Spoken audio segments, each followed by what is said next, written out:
Hello, Keith. How you doing? Hey, good. How are you? Yeah, really good. Thank you. Really good. So, first of all, just give us a bit of background info. Tell me how you came to be involved and how you ended up sort of coming on board to direct this movie. Yeah, I had my first film, The Vigil, had premiered at the Toronto International Film Festival in the kind of Midnight Madness category. And shortly after the premiere, I was asked to come by and meet Jason over at Blumhouse. And then Jason kind of came right into the room.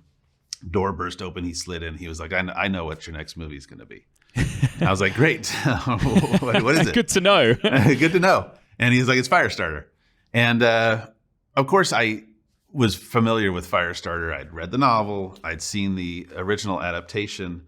And it was something that I liked. And it was something that I felt like, oh, I think I could do something interesting with that.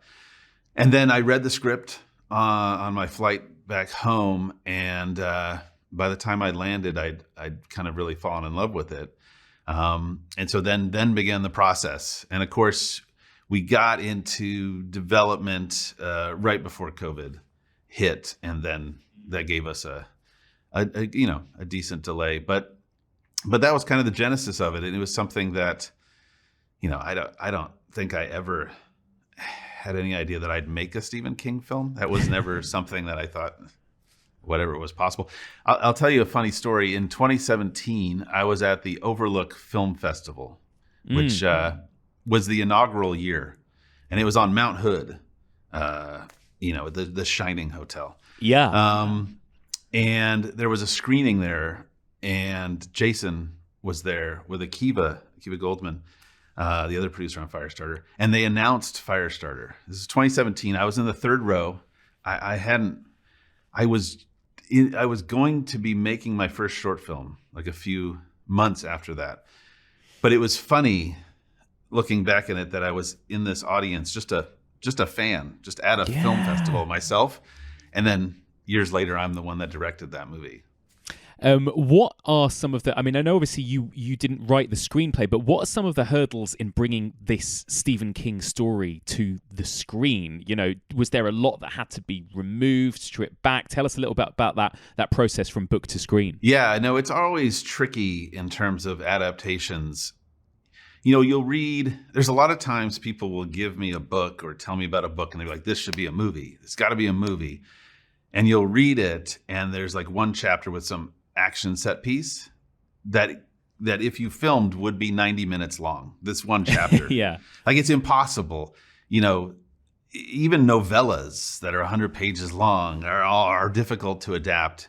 For me, a lot of about adapting Firestarter was streamlining. There's obviously a ton that happens in the book. There are many more. There's kind of side journeys and all the things that work in novels that don't work as well in film.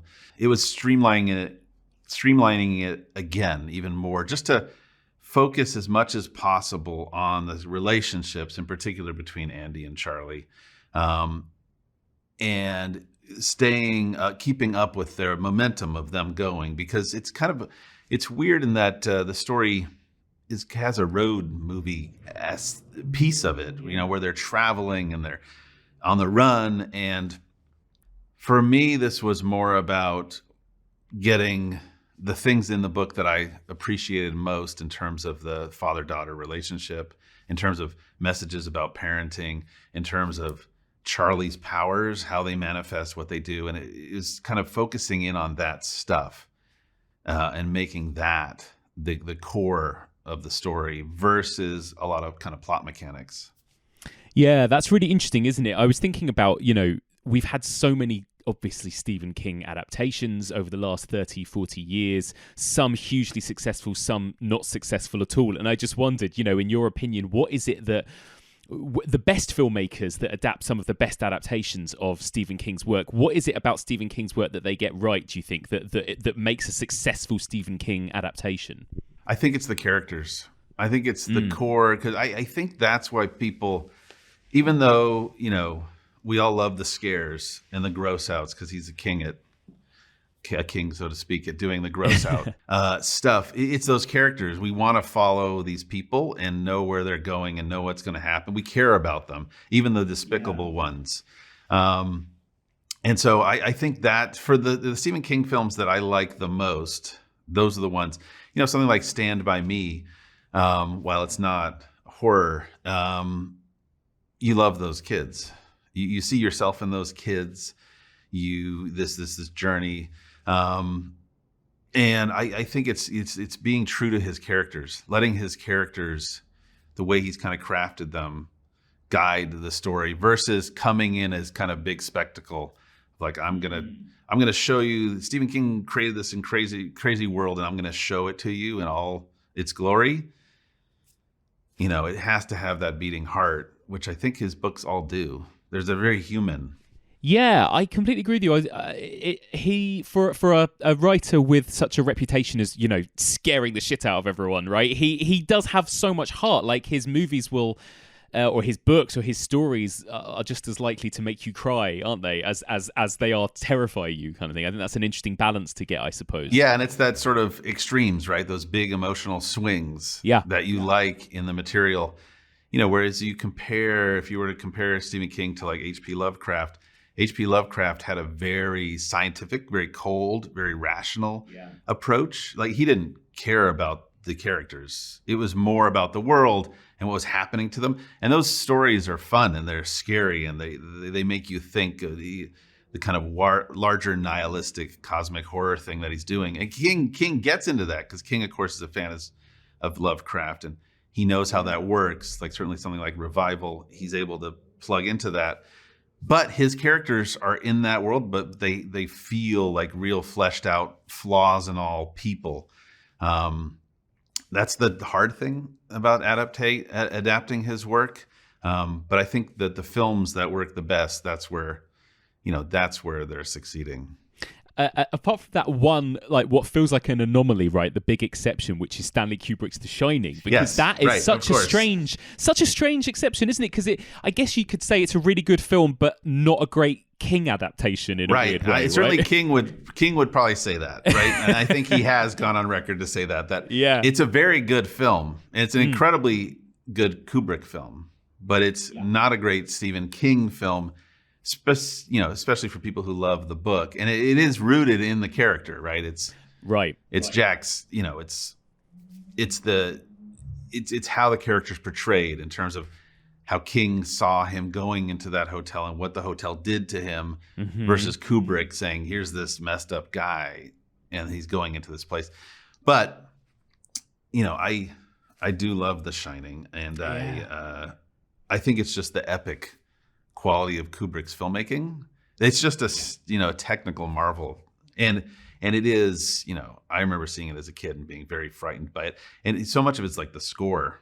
Honestly, it's the score and just that prowling Steadicam. Where on the kind of horror spectrum would you place Firestarter? I mean, were you trying to scare audiences in the way that movies like The Shining do, or is Firestarter kind of doing something different? Would you say? I think it's doing something different. I think it's.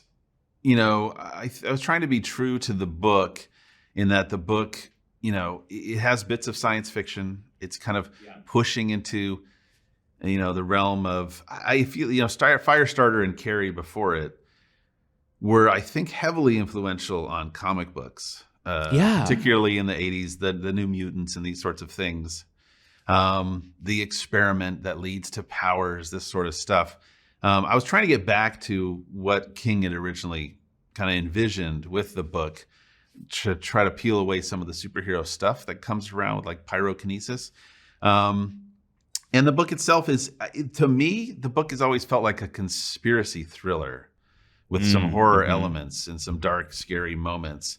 But it's got that thriller heart. And so that's what I was trying to do with this it's about a family on the run, the struggle to parent a child who has this gift or curse within this conspiracy sort of world with people after them, people who could be very dangerous.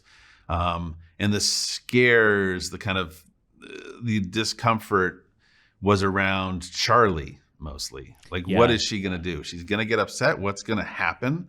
And for me, a lot of it was, we've seen fire before. I mean, fire is probably the oldest special effect known to man, right? I mean, the very first films involved fire. That was the effect. So we've seen that. We've seen that before. And so I was really interested in the lead up to fire, like what is heat, how heat resonates, what's it do? And then the after effect. Like we've seen people get burned. We've seen stunt guys running around on fire. But like what happens when the flames go out? Like what's that look like? And so that's for me where the horror is what Charlie's powers actually mean and what they do. Yeah, there's some of the more upsetting moments in the movie are that aftermath and that right. almost body horror, right? These moments of burns and scarring and that kind of thing. And it does, in a good way, it lingers on that enough to really feel the punch of that, you know? Was most of the fire actually there on screen, as in practical effects and that kind of thing? Yeah, over 95%. So anytime anyone was on fire, it was real. Wow. And so it's something that I worked with the actors. Zach had some experience before, so he was pretty comfortable. So obviously there's this sequence in the nursery where he knocks the burning mobile out of the way. And that was a stunt that Zach did, and that was real. And Sydney's arms going up on fire, that was a big thing. So in pre-production, I had talked to Sydney and said, hey, I'd love for this to be real. Like, let's set your arms on fire. And at first she was like, wow, that's crazy. I don't know about that. And then we went in and did some tests where she went with the stunt coordinator and lit her arms on fire, and he showed her how long it would last and what it would do and how to move, and she was down. And so then when she got comfortable, we got pumped, and so we did it, and I think we did 3 or 4 takes of it. But yeah, it's just the lighting, the feel, having the fire in the room is huge. That's intense, and part of what really sticks in my mind from those moments as well is the music. And am I right in thinking it was John Carpenter, right? That was involved in the music for that. What an amazing treat! Tell me a little bit about. Tell me a little bit about that, about working with John Carpenter. Yeah, I mean, it's a dream come true. It was amazing. It was, it was. I had floated the idea of Carpenter potentially doing the score, knowing his connection with Blumhouse and the Halloween franchise. I didn't ever think it would happen. I mean, what are the odds? Like, why would that happen? Especially given kind of John's own history with Firestarter. And so I had mentioned it. It seemed unlikely. But then in production, it started becoming more and more likely. Conversations were started. And then, I would, a couple weeks before we finished shooting, I was on the phone with John and talking to Cody and Daniel. And it was amazing. I mean, he got what I wanted. He got the vibe I was going for. And then he knocked it out of the park with this incredible score. And so, it's such a blessing. Was he quite an intimidating person? I always think that John Carpenter looks like quite a scary person. Yeah, he's a very, very down-to-earth guy. He's like a no-nonsense kind of straight shooter, but very likable, very nice. What's great about him is there's no BS. There's no. He tells you, like, this is what I'm gonna do. This I like this. What do you think of this? How's this work? What do you like here? It's just straightforward. I'd say, I like what this piece of score is doing. Can we do some of the more? He's like, sure, I got it. Let's do it, and he'll just go do it. Yeah. Turns out, what do you think? You like it? Good. Okay, moving on. So it's like it's very much you expect. I mean, for this many decades, kind of in the industry. As much of a legend as he is, it's also a breath of fresh air, honestly, because he's so down to earth. There's something about Carpenter and King that really kind of complement each other too, right? I think people kind of connect the two of them. Obviously, there's things like Christine and, like you say, that Firestarter, they have a history together with that. But it feels like even when you look at a lot of modern horror, whether it's Stranger Things or whatever else, there is this feeling of like, Stephen King and John Carpenter are 2 huge influences on modern horror today, right? What is it about these two that kind of work hand in hand so well, do you think? I think in some ways it has to do, at least in my mind, with the kind of explosion of popularity of their stuff at the same time. Yeah. It was Stephen King's novels becoming huge at the same time in the 80s when Carpenter's stuff like Christine was, and so they've kind of, I don't know, they're weirdly in sync. It's funny because it feels like Carpenter's scores could work on all Stephen King films. Yes. I don't know what that is, but it feels like that makes sense. I don't know if it's just because that's how we've seen some of them, and so but there's Carpenter has a sort of there's a drive and a sort of rhythmic quality to his music that feels similar to the rhythm, I feel like, of King's work. If that makes sense. Yeah, you're so right. And they both evoke a very specific kind of place and time, I think, like kind of suburban Americana and like often the 80s. I was going to say, was there obviously this movie is set in the present day, right? And we've got references to, Wi-Fi and mobile phones, right, of course. cell phones. Exactly. Yeah. Was there ever a conversation about, should we set this when it was written, like in the early 80s or anything like that? I definitely know there were earlier drafts before I became involved that were set in the 80s. Yeah. But for me, it felt important to kind of make it now and have it be, it had its own little challenges because, obviously dealing with modern technology and these sorts of stories, tracking people. It's much, if you set it in the 80s, it's easier to do. But there was it's interesting because I had this kind of idea of it as this conspiracy theory, paranoid thriller. And it felt like, in the early 80s late 70s, early 80s, when King wrote this book, he was very much thinking of like the CIA's MK Ultra program and conspiracy theories and things that were happening at the time. Very paranoid time period. It feels like we're back there. That there's, we're very much in a conspiratorial world right now, and a very paranoid world. And so I thought, it feels, it's not that different right now. So let's set it now. Let's use the kind of weird paranoid times we're living in. I think people will buy it.